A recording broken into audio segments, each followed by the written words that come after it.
Alors, bonjour, pasteur Marjorie. Euh, tu savais qu'il y a le Café des Nations après le culte? Oui, hein? Ok. Je vous le dis, il y a le Café des Nations après le culte. Je vous invite à dire ceci à votre voisin. Aujourd'hui, il y a une parole pour moi venant de Dieu.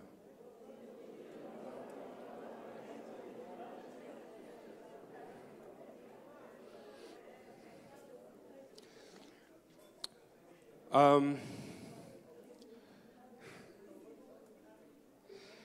J'avais une vidéo de 6 minutes à passer. On ne la passera pas aujourd'hui.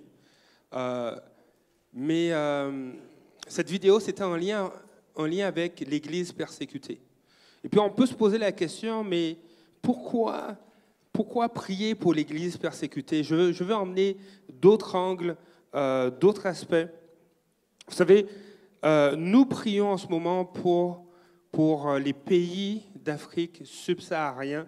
Et je veux aussi vous encourager à réaliser que c'est souvent des régions dans ces pays qui vivent de la persécution. Et c'est à travers le ministère Porte Ouverte que nous nous associons pour prier pour nos frères et sœurs qui sont persécutés dans le monde. Alors des fois, certains pays, vous allez voir dans les grands centres urbains, ça fonctionne très bien, mais il y a des régions à l'extérieur ou au nord ou au sud, certaines localités qui vivent de la persécution. En 30 ans, le nombre de pays touchés par la persécution des chrétiens a presque doublé. En 1993, la date, en fait, l'année de la création de l'index mondial de persécution des chrétiens, il y avait 40 pays qui étaient concernés par la persécution. Aujourd'hui, il y en a environ 76. Ça a pratiquement doublé. Et on aura l'occasion d'en reparler, mais j'aimerais vous mentionner que Porte Ouverte, qui justement veille à ce que chaque année on prie pour nos frères et sœurs persécutés, savent qu'il y a beaucoup de minorités dans le monde qui vivent de la persécution, mais Porte Ouverte a choisi de s'informer, de soutenir dans la prière les chrétiens qui vivent de la persécution. Et ce matin, j'aimerais nous amener à devenir partenaires avec eux. Partenaires cette semaine, comme notre sœur le disait, partenaires de nos frères et sœurs qui vivent de la persécution à cause de leur foi. Et la mission de Porte Ouverte est de faire en sorte que chaque chrétien persécuté, pour sa foi, ne soit pas oublié, mais soutenu dans tous ses besoins et partout dans le monde. Donc on veut soutenir nos frères. Alors, je me disais, mais Seigneur, c'est quoi le lien avec nous? Je pense que vous allez voir c'est quoi le lien des fois avec nous qui sommes dans des pays relativement de paix, des pays qui acceptent la liberté de penser, la liberté de conscience, la liberté d'expression, qui sont des prérequis pour la liberté de croyance et de religion. Cependant, je me permets quelques minutes pour vous parler comment la persécution arrive. Il y a 6 étapes. Et ce serait bon de savoir, et quand je vais lire les étapes, vous allez comprendre que c'est facile de persécuter quelqu'un. C'est facile de persécuter des groupes sociaux. C'est facile. Porte Ouverte dit ceci. La persécution suit généralement un modèle de développement en 6 étapes. L'intervalle de temps que met la persécution pour passer du stade 1 au stade 6 peut différer selon le contexte spécifique du pays ou du type de persécution. La première étape, un petit groupe social hautement actif défend une religion ou une idéologie, commence à répandre ses idées aux dépens aux dépens d'autres groupes. La deuxième étape, le mouvement ou les mouvements fanatiques issus du groupe de départ grandissent ou se regroupent entre eux et exercent une pression sur la société et sur le gouvernement au moyen de stratégies médiatiques et ou d'attaques physiques sur les autres groupes. Troisième étape, la violence dirigée par les mouvements fanatiques perturbe la société, mais le gouvernement ne les sanctionne pas, tout en accusant le groupe victime d'être la cause de l'agitation sociale en raison même de son ou de leur existence. Donc, il y a des groupes qui deviennent victimes de persécutions et la pression qui est exercée contre ce groupe ou ces groupes qui sont victimes est justifiée par le fait qu'ils existent.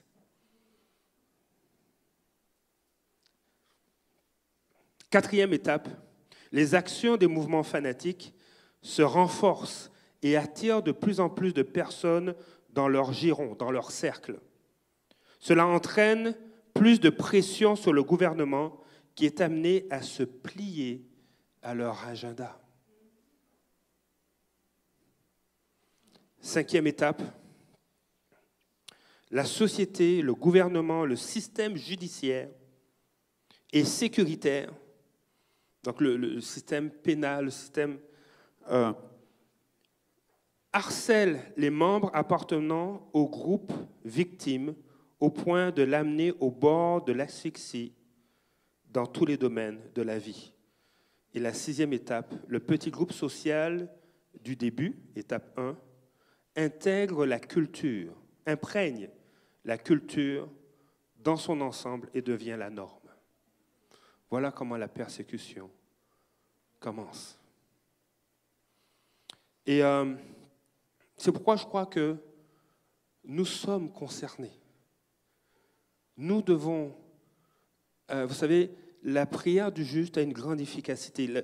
Le prophète Jérémie disait à des Juifs qui étaient exilés dans d'autres pays de prier pour le bien de la cité, pour le bien de la ville, pour le bien de la cité-État, parce que leur bonheur dépendait du bonheur de cette ville. La parole de Dieu, à travers les proverbes, va dire que lorsque des hommes de bien gouvernent, la population est heureuse. Alors, est-ce qu'on veut le mal? Non, on veut le bien. Dieu veut que les gens soient bénis. Nous avons une responsabilité, même là où nous sommes. Jésus a dit, à un moment donné, dans l'épître de Luc, dans l'évangile de Luc, des gens sont venus le voir.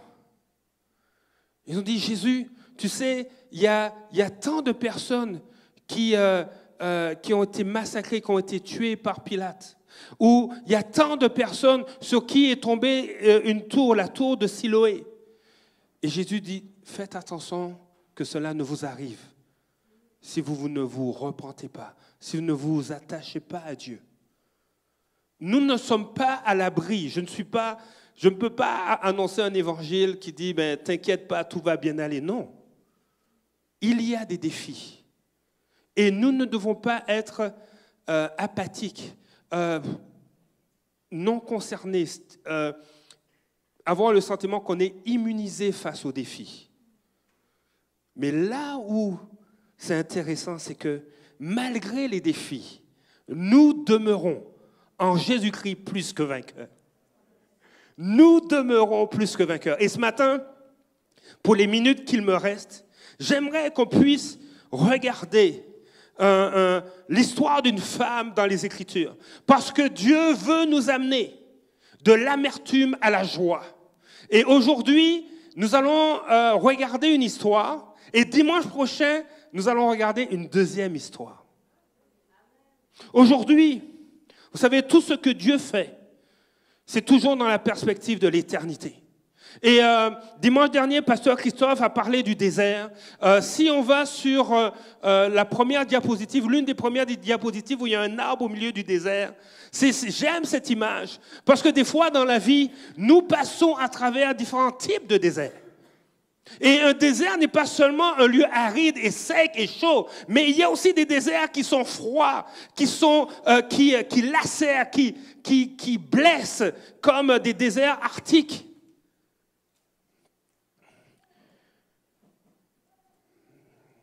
Les déserts, ce qui est extrême, aride, froid, au point que la vie naturelle n'y pousse pas, ne sont pas seulement extérieurs. Mais nous pouvons aussi vivre des déserts intérieurs dans notre cœur. Et ce matin, j'ai aimé le psaume 13 que notre sœur a lu, parce que ça commence par « Jusqu'à quand ?» Jusqu'à quand, Éternel, m'oublieras-tu sans cesse? Jusqu'à quand me cacheras-tu ta face? Jusqu'à quand aurai-je des soucis dans mon âme? Des fois, les soucis sont comme des déserts. On peut être dans des situations qui nous imposent un sentiment d'abandon, de défi. On dit, mais Seigneur, il n'y a pas de fruit dans ce que j'essaie de faire. C'est difficile. Mais on peut se retrouver dans des déserts parce que d'autres nous y ont emmenés. On est comme victime de décisions, d'actes venant de d'autres personnes. Des fois, on est victime des propos des autres. Quand un jeune va à l'école et il est blessé, il y a des amis qui vont dire, mais tu es en train de faker, c'est faux. Tu fais semblant. Et ça blesse ce jeune. Quand une autre jeune va à l'école, il dit, mais comment ça, tu n'as pas ce nouveau maquillage ou ces nouveaux souliers? Il y a des situations que d'autres nous imposent, qui nous amènent à l'intérieur, dans une forme de désert où c'est sec, où il y a de l'amertume, de la déception qui prend place. Mais ce matin, je veux te dire que Dieu ne t'appelle pas à demeurer dans l'amertume. Alors je parle de l'amertume, mais ce serait bien de voir un peu c'est quoi la définition de l'amertume. C'est intéressant des fois de voir d'où vient ce mot.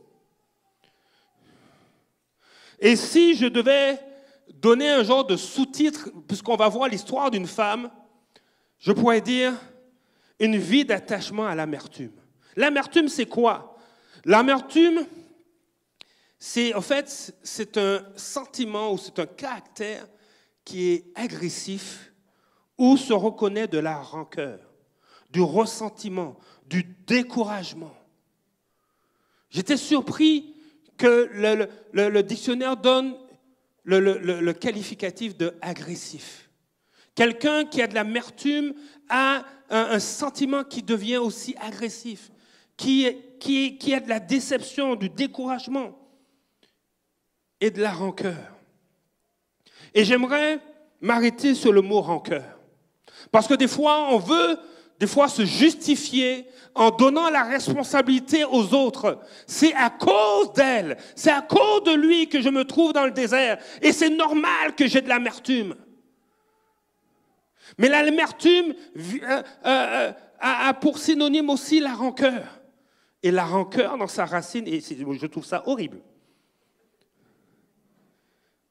Donc, la rancœur, c'est un état affectif durable, fait d'une profonde amertume, de ressentiment, de haine, lié au souvenir d'une injustice ou d'une désillusion.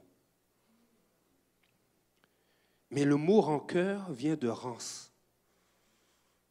Et pour ceux qui aiment le français, j'ai dit, Seigneur, ce rance, c'est quoi? Allons voir. Qui a contracté une odeur désagréable. Vous voyez l'image, hein? Même des fois, vous sentez. Qui a perdu son caractère de nouveauté. Qui a perdu son caractère de fraîcheur. Qui est démodé, usé, passé. Quelqu'un qui vit dans l'amertume va contracter une odeur désagréable. C'est pourquoi, dans Hébreux chapitre 12, verset 15, il est dit ceci, « Veillez à ce que personne ne passe à côté de la grâce de Dieu, qu'aucune racine d'amertume ne pousse et ne cause du trouble en empoisonnant plusieurs d'entre vous. » Il ne faut pas négliger ce sentiment. Il ne faut pas négliger la portée de l'amertume dans la vie de quelqu'un. Parce que cette définition que j'ai donnée, ce lien avec la rancune, est bel et bien une réalité quand quelqu'un vit dans l'amertume. Au fait, quand quelqu'un vit dans l'amertume, il y a comme des murs qui s'érigent autour d'elle. Une atmosphère prend place, quelque chose de rance s'établit dans sa vie, mais aussi dans ses relations. Et Dieu n'est pas le Dieu du défraîchi, du démodé, de l'usé ou du passé. Ne pensez pas que Dieu n'est pas moderne. Il est la référence. Il est la source. Il est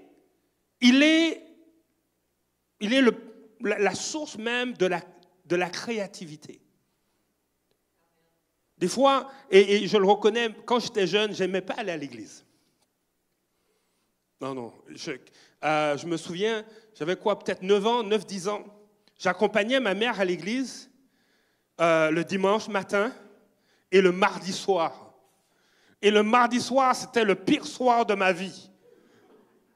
Parce que je ne comprenais pas ce que le pasteur racontait. Et puis donc, j'avais ma tablette noire. À cette époque-là, je ne veux pas dire. J'avais un tableau d'ardoise. J'avais des feuilles, j'avais des cahiers, je dessinais, j'écrivais. J'avais des bandes dessinées. Et puis, j'étais assez petit à cette époque-là pour m'asseoir entre 2 rangées de chaises qu'on ne me voit pas plonger dans la lecture de bandes dessinées. Je dis, mais Dieu n'est... Oh, c'est pas super excitant, c'est pas... Dieu n'est pas de mon époque, là, Je pense qu'il y a des jeunes peut-être aujourd'hui qui disent la même chose. Mais Dieu est le Dieu le plus créatif qu'il soit. Le parfum qu'il emmène, c'est un parfum de fraîcheur que tu ne peux même pas imaginer. La nouveauté, la mode qu'il peut emmener. Il y a un pasteur qui racontait, il était missionnaire, en fait c'est pasteur Charles Porter qui a prêché il y a plusieurs semaines ici.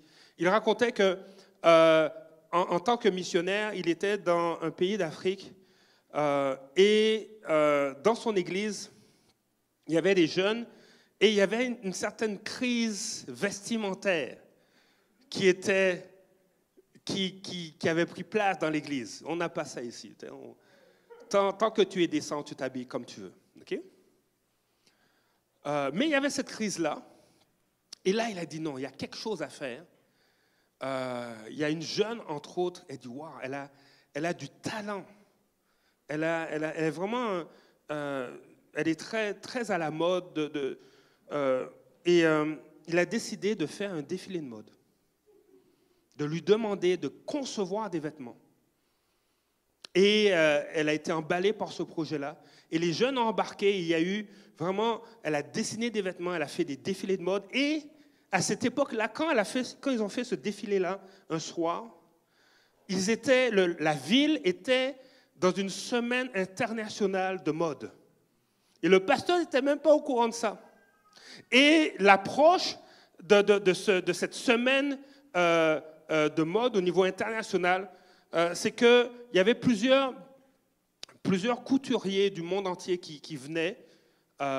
Et puis, il y avait la possibilité à certains soirs d'aller à des représentations dans dans des lieux, ils allaient dans certains endroits voir des défilés de mode. Et ils apprennent que dans l'église, il y avait un défilé de mode. Donc, il y a des couturiers, il y a des gens du milieu de la mode qui sont venus voir et qui ont été impressionnés par ce qu'ils ont vu. Dieu est le plus grand créateur qu'il soit. Alors, les derniers iPhone 15 et Samsung, je ne sais plus quoi, ne surprennent pas Dieu.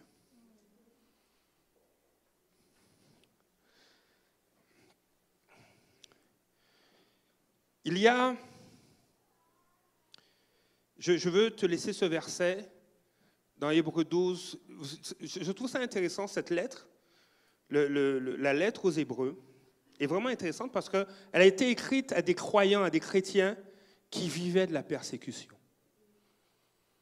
Où il y avait un début de persécution qui les touchait. Et l'auteur dit, veillez. Veillez à ce que personne ne passe à côté de la grâce de Dieu. Et ce matin, aujourd'hui, je veux te dire, veille à ne pas passer à côté de la grâce de Dieu. Tu sais, Dieu n'est pas un Dieu qui fait peur. Oui, tu vas me dire, mais oui, mais Dieu, il semble avoir de l'autorité. Il semble un peu manifester une forme d'autoritarisme. Ça vous dit quelque chose, ce mot-là? Il a l'air... il y a l'autorité, il est autoritaire. On va regarder un petit peu la définition de l'autoritarisme pour savoir est-ce qu'on place Dieu dans ce côté-là. Est-ce qu'il a de l'autorité ou il a plus tendance à manifester de l'autoritarisme? Alors, main droite, de ce côté-là, en tout cas, main droite, si vous trouvez que Dieu est manifeste de l'autoritarisme, tantôt on va faire un sondage, là, simplement lever la main droite. Sinon, si vous trouvez que Dieu manifeste de l'autorité, vous allez lever la main gauche. Ça vous va? On va juste lire la définition. Quelle est la différence entre autorité et autoritarisme? Là où l'autoritarisme impose, l'autorité permet. Là où l'autoritarisme contraint, l'autorité libère. Alors que la première attitude, donc l'autoritarisme, ne peut susciter que la crainte, la seconde attitude, l'autorité, inspire le respect, c'est-à-dire la reconnaissance de la valeur morale de celui qui fait autorité. Est-ce que vous voulez que je répète? Je vais répéter. Quelle est la différence entre autorité et autoritarisme? Là où l'autoritarisme impose, oblige, contraint, l'autorité permet. Là où l'autoritarisme contraint, l'autorité libère. Alors que la première attitude, l'autoritarisme, ne peut susciter que la crainte. La seconde attitude, l'autorité, inspire le respect. C'est-à-dire la reconnaissance de la valeur morale de celui qui fait autorité. Alors, est-ce que Dieu manifeste de l'autoritarisme ou de l'autorité? L'autorité. Et vous savez, plusieurs pensent le contraire. C'est pourquoi, nous, on doit l'expérimenter pour pouvoir le manifester. On n'a pas à avoir peur de Dieu. Dieu est tellement bon qu'en réalité, on voudrait juste passer du temps avec lui. Et il y a cette histoire, justement, il y a cette histoire d'une femme, d'une famille, qui a fait face à de l'amertume. En fait, leur histoire est racontée dans le livre de Ruth. c'est Abimelech, Naomi et leurs 2 garçons, qui, dans une période de désert, ont fait des choix. Ont fait le choix de quitter leur ville, ont fait le choix de même de quitter leur province, ont fait le choix de passer la frontière de leur pays pour aller dans un autre pays en espérant que tout irait mieux. Parce qu'ils étaient dans une saison de désert, de famine. Il n'y avait pas de pain, il n'y avait plus de pain. Donc, ils sont partis en Jordanie. Ils sont partis à Moab. Donc, si vous figurez un peu la géographie, en ce moment, on parle beaucoup d'Israël, on parle beaucoup de la bande de Gaza, on parle beaucoup de la Cisjordanie. Si vous voyez la mer Morte, ça vous dit quelque chose? À côté de la mer Morte, à droite, à l'est, c'est la Jordanie actuellement. Dans le passé, c'était Moab. Donc, Abimelech, sa femme et leurs 2 garçons partent là-bas. Ils disent, on va probablement pouvoir prospérer. On quitte une saison, un environnement désertique pour trouver peut-être quelque chose de mieux. Et pour faire une histoire courte, vous savez, Abimelech et Naomi se retrouvent dans cette région en Moab, à Moab, donc en Jordanie. Abimelech, quelques années plus tard, meurt. Donc là, Naomi est veuve. Mais il y a de l'espoir pour Naomi. Dis à ton voisin, il y a de l'espoir pour Naomi.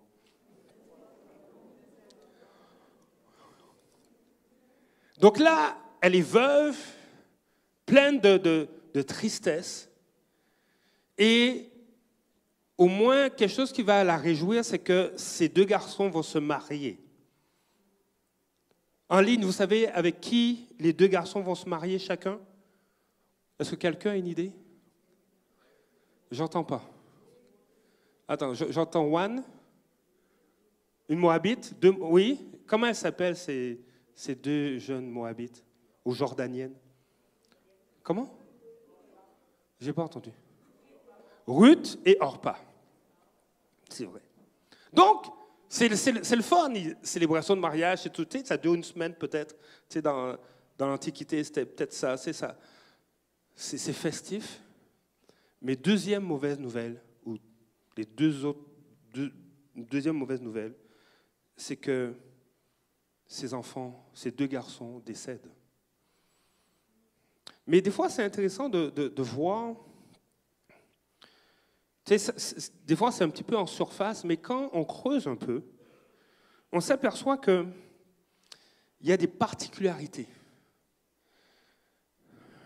Abimelech, Elimelech plutôt. Elimelech, son nom signifie « l'Éternel est mon roi ». Et les gens portaient des noms, ça avait vraiment une signification pour eux. Il y avait ce témoignage que pour la famille d'Elimelech, le Seigneur, l'Éternel, était leur roi. Donc, ils ont appelé leur fils, Elimelech, mais ils l'ont appelé comme ça, l'Éternel est mon roi. Si l'Éternel est mon roi, il est supposé pourvoir à mes besoins. Veiller à ce que son influence de roi continue à se manifester, peu importe les saisons de sa vie. Mais Elimelech choisit de partir avec sa femme, Naomi. On dirait comme s'il a oublié que Dieu était son roi. Et c'est une suggestion, c'est une proposition, mais regardez la logique là-dedans. Que signifie le nom de ses fils?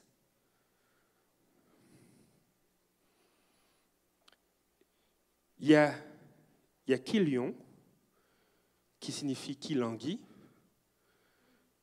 et il y a Machelon, qui signifie malade, maladif. Je ne sais pas, j'aimerais pas appeler mon garçon malade. ou mon autre fils qui languit. Donc on dirait comme s'il y avait une douleur dans la famille. Il y avait une perception de la vie qui était négative. Et je pense que Elimelech avait oublié que l'Éternel était son roi. Et des fois, on peut oublier que Dieu est notre roi. Quand on vit des déceptions, quand on vit des déserts. C'est particulier. Mais Dieu n'oublie pas qu'il est notre roi. Alors pour faire court, ce qui se passe, c'est que Naomi, alors qu'elle est dans un deuil total, elle a perdu son mari, elle a perdu ses 2 fils, elle a 2 filles sur qui elle doit veiller. Elle apprend que en Israël, Dieu a été favorable et qu'il y a du pain. On va voir le texte. Je vais vous le lire rapidement dans la version second 21 au verset 6. Alors elle se leva, elle et ses belles-filles, afin de quitter le pays de Moab. En effet, elle avait appris que l'Éternel était intervenu en faveur de son peuple et lui avait donné du pain. Laisse-moi te dire, elle venait de quelle ville?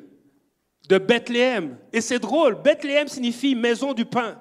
Or, dans la maison du pain, quand ils ont quitté cette région, il n'y avait plus de pain. Donc, ils désiraient retrouver du pain en quelque part, retrouver une prospérité en quelque part. Et des fois, nous sommes de ceux qui faisons la même chose. On vit des déceptions, on veut aller ailleurs pour retrouver du pain, pour retrouver une situation favorable. Et on décide d'aller à Moab, d'aller dans un endroit où Dieu n'est plus le roi. Et des fois, on va rejeter cette responsabilité sur les circonstances, sur les conditions dans lesquelles on a vécu. Il y a une famine, donc ça excuse le fait que je quitte. C'est normal, c'est logique. Ça ne va pas ici, je vais aller ailleurs, peut-être trouver la solution. Mais en réalité, quand tu vas ailleurs, tu ne vas pas là où le roi, où l'Éternel est roi. Et ta déception va être plus grande. Je veux te dire ce matin, ce ne sont pas, avec Dieu, les circonstances n'ont pas autorité. Les circonstances ne prévalent pas. Avec Dieu, il est tout suffisant. Et même si tu es dans le désert, la première photo, la photo du désert avec l'arbre, même si tu es dans le désert, même si naturellement le pain n'apparaît pas, laisse-moi te dire que Dieu est capable surnaturellement de te nourrir. Il est capable surnaturellement de te redonner de la joie. Il est capable surnaturellement de te libérer de mensonges qui t'accablent. Il est capable de faire ce que les hommes ne peuvent pas faire. Nous devons réaliser que, Seigneur, oui, je vis peut-être de l'amertume. Elle, Naomi, était en plein dedans. Ruth, chapitre 1, verset 20, va dire ceci, dans la version second 21. Elle leur dit, alors qu'elle revient, elle a appris qu'il y a du pain à nouveau. Donc elle revient en Israël. Peut-être que des amis vont entendre ce que Dieu fait au carrefour des nations. Et ils vont peut-être, alors qu'ils étaient chrétiens, quand ils étaient plus jeunes ou il y a quelques années, ils vont revenir à l'église. Ou ils vont revenir dans leur église de région. Mais tu sais, tu n'as pas besoin de partir. Et alors qu'elle revient, elle parle aux habitants de Bethléem. Elle dit ceci. Ne m'appelez pas Naomi. Appelez-moi Mara, oh mon ami. Car le Tout-Puissant m'a rempli d'amertume. Elle est dans l'amertume, elle est dans la déception, elle a peut-être une colère, elle en veut, elle dit Seigneur, qu'est-ce que tu me fais? Mais vous savez, cette parole-là, c'est un mensonge. Dieu ne nous remplit pas d'amertume. Dieu ne nous afflige pas. Vous savez, le mot hébreu, c'est intéressant, c'est briser en morceaux, en miettes. Dieu ne brise pas en morceaux. C'est un mensonge. Oh, mais c'est écrit dans la Bible, oui. Mais tellement elle est remplie d'amertume que sa perception a complètement changé. Sa perception a changé. La seule chose qui la retient, c'est sa foi en Dieu. Et c'est beau de voir, et le lien avec Hébreux chapitre 12, parce que Hébreux chapitre 11 est en train de parler d'hommes et de femmes comme toi et moi qui ont, par la foi, fait des choix. Ont, par la foi, se sont levés. Ont, par la foi, rejeté des solutions qui ne venaient pas de Dieu. Et ont préféré s'attacher à Dieu. Et ils ont été des héros, des hommes et des femmes comme toi et moi. Et Naomi, elle dit, je suis remplie d'amertume. Mais laisse-moi te dire, le psaume, on dirait comme si dans son cœur, elle est en train de déclarer un psaume qui n'était pas encore venu. Le psaume 13, il dit, regarde, Seigneur, regarde. Mais Dieu la regardait. Dieu la regardait. Et je te dis que Dieu te regarde. Même si tu es dans un désert, Dieu te regarde.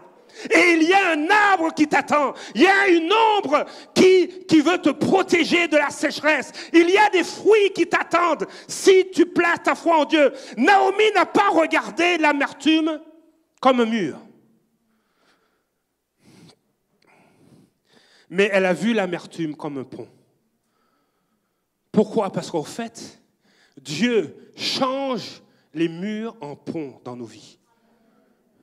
Ta blessure n'est pas un mur. Ta blessure est un pont vers la grâce manifestée de Dieu dans ta vie. Il n'y a rien qui peut être un mur entre nous et Dieu, à part nos péchés. Mais même là, la croix est suffisante pour faire de nos péchés un pont pour aller à Christ. Il n'y a pas de situation trop désertique, trop sèche pour que Dieu n'intervienne pas. T'imagines? Et c'est un fait. Y a-t-il un bâton ici, à part mon micro? Il y a cette parole que Dieu a donnée à Moïse. Elle dit, frappe le rocher. Il n'y a pas de chose plus sèche, plus inorganique que du minéral. Frappe le rocher et la vie est sortie du rocher. L'eau est sortie du H2O, est sortie de quelque chose de minéral. Tu imagines? Non, attends, les chimistes dans la place, les géologues dans la place. T'imagines? Les manuels dans la place, tu réalises? Moi, je viens avec mon balai, je frappe le mur. Il n'y a pas de l'eau qui va sortir, à moins qu'il y ait une fissure dans la canalisation d'eau. Mais Dieu dit à Moïse, frappe le rocher. Et laisse-moi te dire, l'auteur aux Hébreux dit, il y avait un rocher qui les suivait dans le désert. Et ce rocher, c'est Jésus. Et ce Jésus, il est encore là, il te suit. Il te suit. Il te suit dans ta chambre lorsque tu es découragé. Il te suit dans ta chambre lorsque tu ne sais plus quoi faire. Il te suit et il veut te donner l'eau de vie. Qu'est-ce que tu vas faire? Vas-tu agir comme Naomi? Et laisser l'amertume devenir un pont pour l'action de Dieu dans ta vie. Je vais terminer avec ça. Et on va prier. Je vais inviter l'équipe de louange, on va prier. Parce que tu dois sortir avec une parole pour toi. Pas une parole du pasteur, mais une parole des Écritures, une parole de Dieu, une parole réma. Quelque chose qui dit, oh boy, je viens de réaliser. Mes yeux viennent de s'ouvrir. Abigail, j'aime beaucoup les femmes dans la Bible. Parce que celles qui sont considérées comme les plus vulnérables sont des fois celles qui ont les plus grandes foi. Abigail, Agar. Vous imaginez Agar, maltraitée, servante. Tu dis, ok, mais toi, aujourd'hui, là, tu vas dans la chambre. Il y a un monsieur de 80 quelque chose qui t'attend. Ah oui, hein, c'est vrai. Abandonnée. Elle dit, on l'a mise dehors du camp. Mais Dieu l'a vue. Elle dit, voici, Reviens, il y a une promesse. Il y a une promesse que je déclare sur ta vie et qui va prendre place. Ta descendance va être nombreuse et bénie. Mais il y a un ange est apparu à Agar. Le pain est venu. Le pain a été présent en Israël. Mais laisse-moi te dire qu'il y a plus qu'un ange, qu'il y a plus que ce pain qui, si on en retrouvait aujourd'hui, serait probablement fossilisé, mais bon, il y a plus que ça. Aujourd'hui, il y a Jésus. La parole de Dieu nous dit, et j'aimerais que la guitare joue, la parole de Dieu dit ceci dans Jean, chapitre 6. Au verset 48, je vais lire dans la version Semeur. « Car je suis le pain qui donne la vie, dit Jésus. » Moi, j'aurais aimé, c'est vrai, j'aurais aimé être dans le palais de Salomon, l'entendre parler à la reine de Séba, voir toute l'opulence. J'ai été à la citadelle de Québec et j'ai vu les bureaux du gouverneur général. C'est magnifique. Puis il y a des peintures d'artistes. C'était une visite gratuite, donc on t'en profite, tu vois. Mais imagine les résidences d'un roi. Et Jésus va dire qu'il y a parmi vous. Lorsque Jésus était en Judée, il y a au milieu de vous plus que Salomon. Ah, mais j'aurais quand même aimé dire Salomon, tu ne peux pas donner quelques lingots d'or, puis je ne sais pas, quelques pièces. Je suis sûr que vous auriez dit la même chose. Okay? En tout cas, je pense. Mais Jésus nous rappelle qu'il y a plus. Quand il a déclaré cette parole, il y a au milieu de vous plus que Salomon. Et encore aujourd'hui, il y a plus.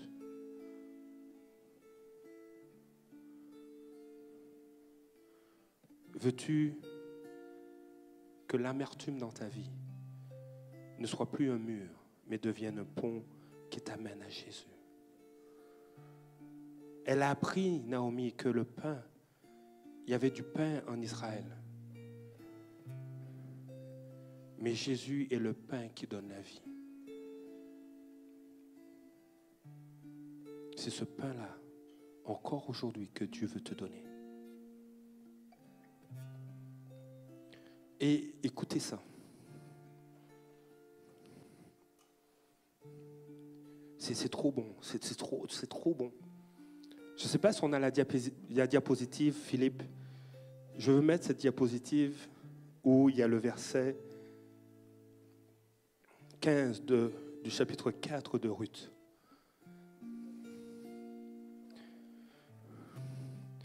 Ça, c'est le début. Je vous ai parlé de Ruth au chapitre 1. Mais il y a de Naomi au chapitre 1 du livre de Ruth. Mais il y a la Naomi au chapitre 4. Alléluia. Écoutez cette parole. Juste. Cet enfant restaurera ton âme et sera le soutien de ta vieillesse. Car ta belle-fille qui t'aime l'a enfantée, elle qui vaut mieux pour toi que 7 fils. J'aime Dieu. J'aime Dieu. Juste ce verset, il y a tellement à dire. Donc, Ruth, c'est une Jordanienne. Elle vient de Jordanie. C'est une Moabite, selon le texte biblique, mais aujourd'hui, c'est la Jordanie. Donc, c'est une Jordanienne. Waouh, j'aime Dieu. Dieu, le Dieu des peuples. Dieu, le Dieu des nations. Et il a pris une non-juive pour apporter la vie, pour apporter la consolation. Vous savez, c'est beau de lire la parole de Dieu. Je vous encourage à lire le livre des Hébreux. Mais il est dit, en quelque part, que dans le livre des Hébreux, dans la lettre aux Hébreux, que Abraham a été béni, par celui qui est plus grand que lui, par Melchisédek. Or, Melchisédek était roi de Salem, qui signifie paix, roi de paix. Et on ne comprend pas, mais on ne sait pas d'où il vient et on ne sait pas quand il a disparu. C'est un type de Christ, au fait. Melchisédek, comme souverain sacrificateur, comme prêtre ou grand prêtre, c'est un type de Jésus. Ça représente Jésus. Parce que la Bible ne dit pas que Melchisédek est fils d'un tel, son père s'appelle un tel et sa mère s'appelle une telle. Et cet homme va bénir Abraham. Et le livre aux Hébreux nous explique quelque chose. C'est que Abraham n'était pas encore père. OK? Il n'était pas encore papa. Donc, il avait des spermatozoïdes qui n'avaient pas encore, fécondé l'ovule chez son épouse. Et on nous dit que, en quelque sorte, Élie était dans les reins d'Abraham. Et quand Melchisédek a béni Abraham, il a en quelque part béni la descendance d'Abraham, dont Élie. Et Élie a eu des enfants, et ses descendants, c'était Moïse et Aaron. Et la prêtrise a été établie uniquement pour la lignée de Lévi. Mais quelqu'un de plus grand a béni cette prêtrise dans l'Ancien Testament. Mais ça a annoncé quelque chose de plus grand, qu'il y a quelqu'un de plus grand que le système religieux qui veut te bénir et qui veut que tu le connaisses. Parce que Melchisédek est un type de Christ.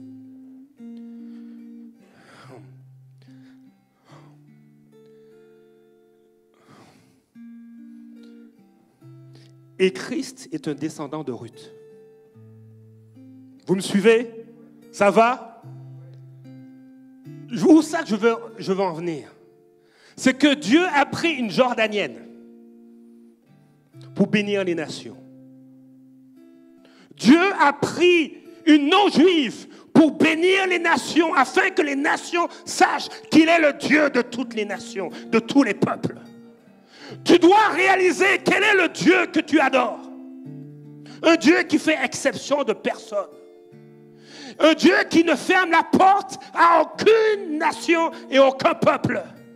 Nous sommes dans un lieu en Christ où nous devons réaliser que les conflits géopolitiques, que les conflits ethniques, non, ça ne peut plus, ça ne fonctionne pas.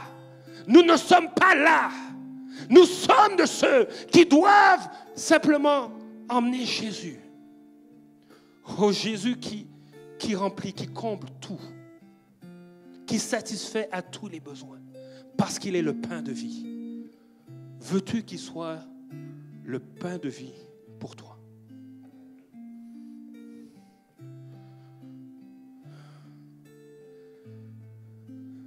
Des fois, ta situation semble compliquée, mais on regarde le parcours de Naomi. Il a fallu qu'elle vive tout ça, qu'elle soit dans l'amertume, elle a quitté la maison du pain avec son mari. C'était la catastrophe, le désert. Mais son désert, il y avait un miracle qui était là et qui l'attendait. Le miracle, c'était de trouver Ruth et que Ruth revienne et devienne une sorte de bénédiction à travers sa descendance pour toutes les nations. Des fois, tu vis des choses. Tu dis, mais Seigneur, c'est compliqué. Je ne vois même pas le bout du tunnel. Même, quand on voit le bout du tunnel, c'est souvent parce que c'est en ligne droite. Mais tu n'es pas dans une ligne droite. Tu es dans un sillon, tu es dans une vallée, une crevasse, un truc où même tu dis, mais il n'y a même pas d'issue. Mais quand tu mets ta foi en Christ, en Jésus, comme Ruth, comme Naomi, le désert se met à fleurir. Ta vie change. L'amertume n'est plus un mur, mais ça devient un pont pour laisser la place à Dieu. Veux-tu que Jésus soit le pain de ta vie? Si tu veux, lève-toi.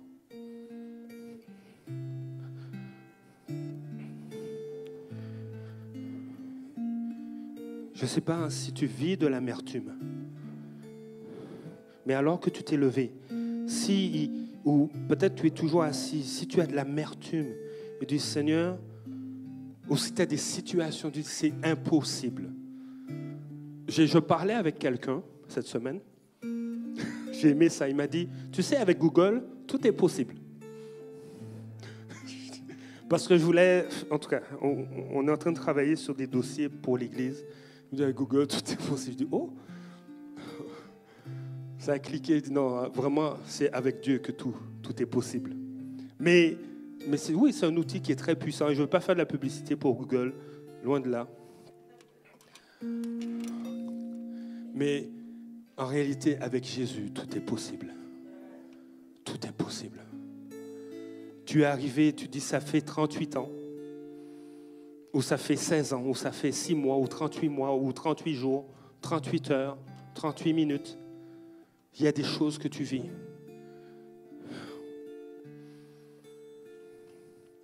Laisse Jésus être le pain de vie dans ta vie, dans ton âme.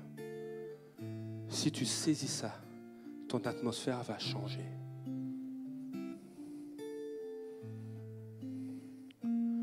Seigneur, alors que nous sommes levés, Seigneur, Père, je prie, Père, que ta parole percute nos situations. Parce que ce n'est pas un royaume ébranlable que nous avons reçu, mais c'est un royaume inébranlable, incassable. Seigneur, que ta parole percute maintenant nos situations. Seigneur, afin que toute la gloire te revienne. On va faire une dernière chose ensemble. Si tu as des situations que tu veux donner à Dieu, simplement lève la main. S'il y a de l'amertume que tu veux donner à Dieu, lève la main. On va faire un peu de workout là. On va garder la main levée. Et alors que notre sœur va nous conduire dans un temps, dans un chant, saisis. Alors que tu lèves la main, tu dis Seigneur, voilà, je relâche. Je relâche cette situation. Je ne veux plus en être maître. Peut-être que tu te trouves en Jordanie, peut-être que tu te trouves à Moab, et si ça a été la catastrophe.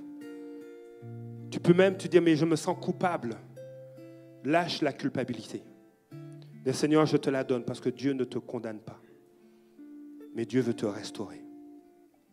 Tu dis, je ne vois pas. Mais Dieu va te faire entendre, il va te redonner la vue. Et Seigneur, si tu veux donner ta vie à Jésus, qu'il soit ton pain de vie, lève la main aussi. S'il y a une qui est levée, tu veux lever les deux, tu peux le faire. Alléluia.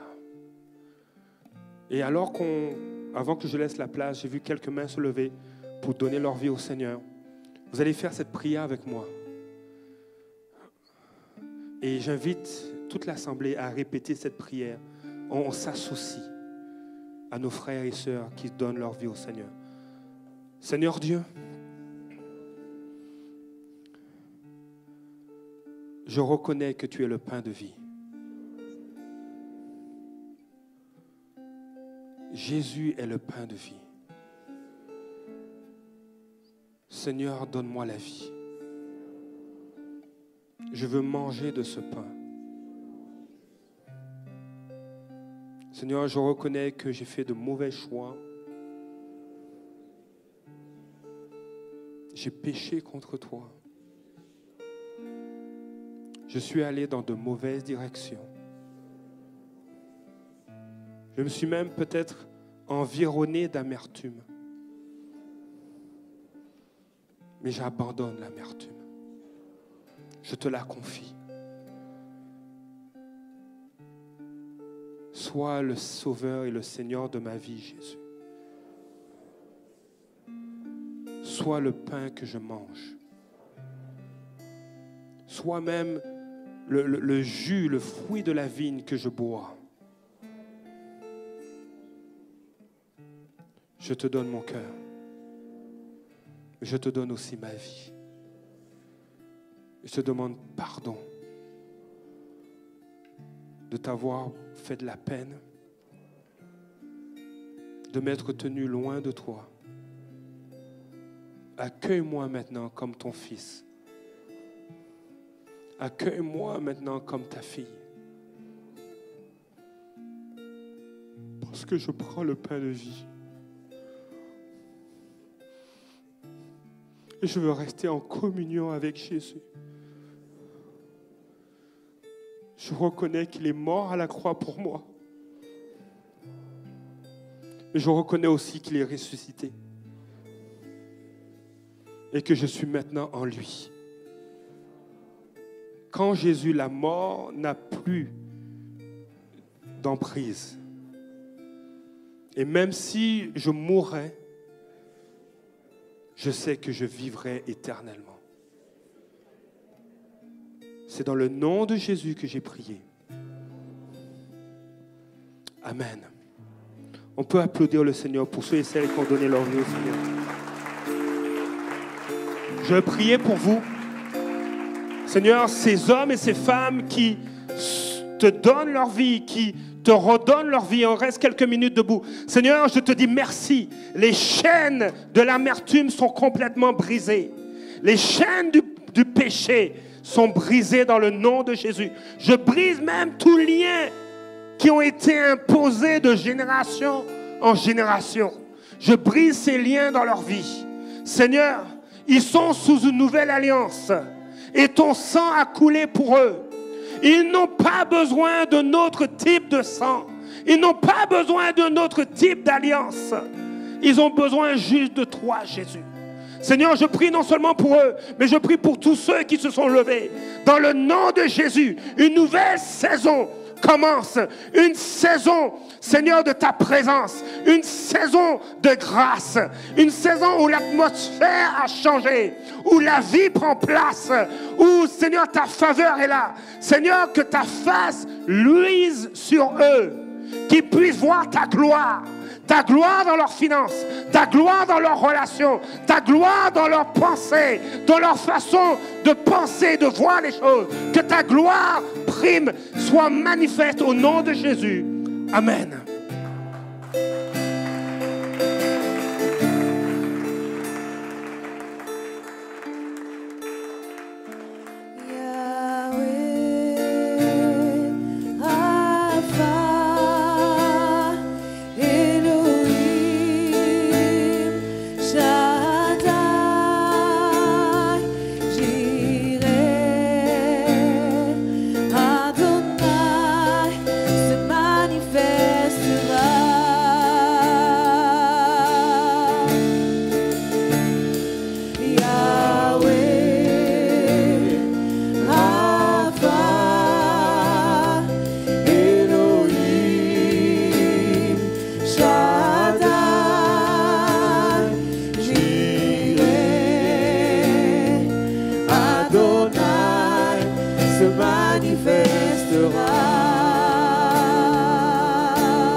Si tu le cherches, il se manifestera. Si tu l'adores, il se manifestera. Si tu l'appelles, il se manifestera. Si tu le cherches, il se manifestera. Oh, oh, oh. Si tu l'adores, il se manifestera. Si tu l'appelles, il se manifestera. Si tu le cherches, il se manifestera. Oh, oh, oh. Si tu l'adores, il se manifestera. Si tu l'appelles, il se manifestera. Si tu le cherches, il se manifestera. Yahweh, Rapha,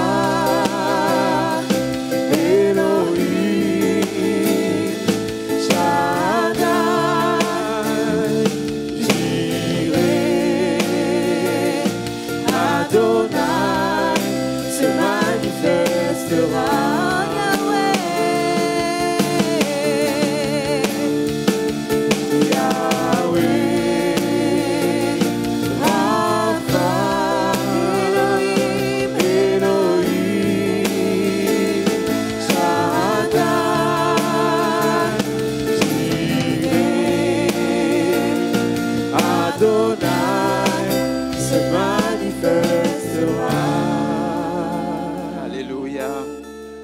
Notre Dieu est le Dieu qui se manifeste. Il est d'une grâce infinie. Et ce matin, on a été encouragés. On a été rappelés. Dieu nous a permis de nous rappeler que même dans la persécution, il y a une espérance. Même dans la tristesse, même dans les défis de la vie courante, il y a une occasion pour Dieu de se révéler à nos cœurs et de nous amener encore plus loin. Et ce matin, avant qu'on ne termine, j'aimerais simplement encourager plusieurs. Lorsque nous lisons dans ce livre de Ruth, à la fin donc, du chapitre 4, on va nous mentionner donc Ruth, elle a épousé Boaz. Et de Boaz et elles sont nées, est né Obed. Et par la suite, on va dans la généalogie, à la fin du chapitre, on dit Obed a engendré Jessé ou Isaïe, et Isaïe a engendré David, qui est le roi, le grand roi. Et par la suite, lorsqu'on continue cette généalogie continue dans Matthieu 1. Et on le voit à un moment donné, on voit justement, on cite donc Obed, Isaïe, David, mais on se rend jusqu'à Jésus. Okay? Et donc, peu importe ce qui se passe dans vos vies, sachez que lorsque vous allez jusqu'au bout, il y a une grâce, une bénédiction, non seulement pour vous, mais pour la génération à venir. Il y a une grâce et tout. Et vraiment, je veux nous encourager à persévérer jusqu'au bout, à ne pas lâcher, parce que la réalité est que Christ vit en nous. Et parce qu'il vit en nous, nous sommes victorieux en lui. Amen. Merci encore à toute cette équipe de louanges. Merci d'avoir été avec nous. Merci à chacun de vous, que ce soit ici ou en ligne, que le Seigneur vous raccompagne, qu'il vous fasse le plus grand bien. Et souvenez-vous qu'avec la persévérance, il y a quelque chose qui vient comme récompense. Soyez bénis.